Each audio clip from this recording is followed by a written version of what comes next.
kemi hyrë në një fazë të re, ku përjetesa matet me atë çfarë qytetari ndesh çdo ditë në sistemin e drejtësisë, dhe për këtë arsye jam sot përpara jush që të mundet të japim llogari për kundrejt këtij standardi. Natyrisht që nuk kemi raport glorifikues, jemi këtu për të thënë atë se çfarë ka ndodhur, të mirat dhe problemet që kemi sot në sistem, kështu që nuk kam asnjë plan që të fsheh shifra, por do t'i jap ato ashtu siç janë raportuar në sistem. Në radhë parë dua ta nis me një vlerësim të sistemit drejtësisë nga partnerët tanë evropian. Pak javë më përpara u miratua, në fakt pak ditë më përpara u miratua dhe doli u publikua raporti i sundimit të ligjit për Shqipërinë. Është një instrument që Komisioni Evropian e bën për të gjitha vendet anëtare dhe ka përfshirë dhe vendet e Ballkanit perëndimor, ku vlerësohen njësoj me të njëjtën metodologji si një vend antar i Bashkimit Evropian. Një dokument që nuk e shkruajmë ne, nuk e shkruan qeveria, nuk e redakton Ministria e Drejtësisë, është një dokument i hartuar me mendjen dhe me syt e ftohtë të një burokrati evropian që nuk ka nevojë të komplimentoj sistemin e drejtësisë shqiptare dhe thot atë gjë të cilën duhet ta pranoj çdo skeptik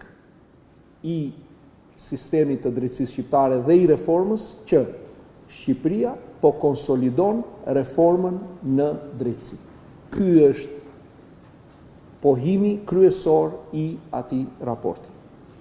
Njeh shumë mirë raporti përfundimin e procesit të vettingut. Disa nga ju këtu që i njoh personalisht e kanë raportuar që ditën e një dhe që ditën e parë, dhe ju e mbani mend gjithë skepticizmin për vettingun, e mbani mend se si thoshin që sistemi do ta haj, do ta glabëroj dhe këtë përpjekje të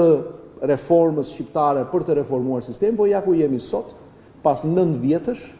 një pastrim tërësor i gjithanshëm që nuk e ka parë asnjë vend i rajonit dhe shumë pak vende të Bashkimit Evropian e kanë përjetuar, pra vende anëtare apo ato të cilat donin të para antarësoheshin, pra që ishin në para antarësim. Këtë nivel besoj pastrimi me integritet, por edhe të dhimbshëm. Dhe raporti e vlerëson si një etapë historike,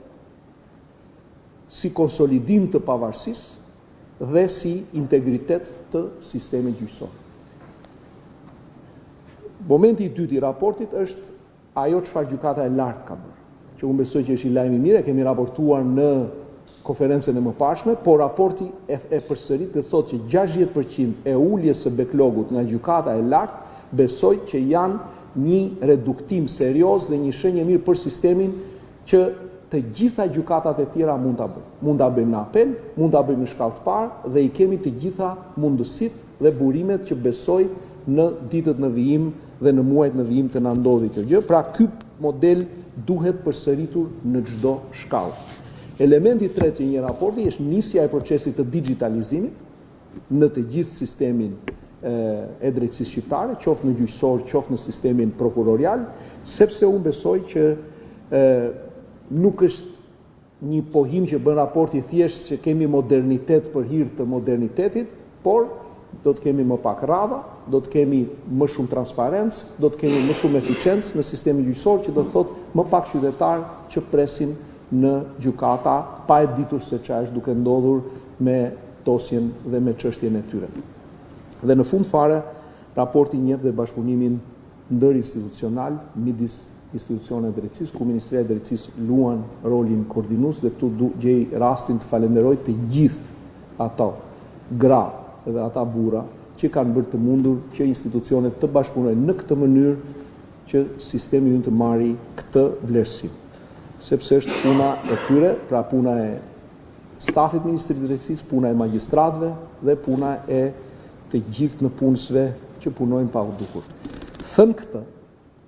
progresi nuk është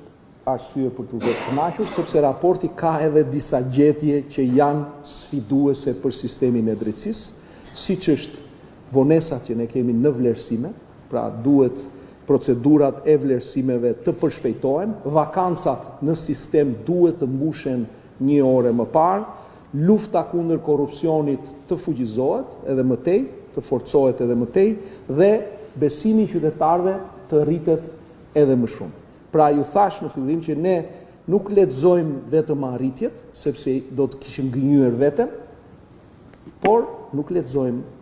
edhe vetëm sfidat dhe problemet, se do ju kishim gënjur juve. Kështu që do lexuar raporti i gjithë.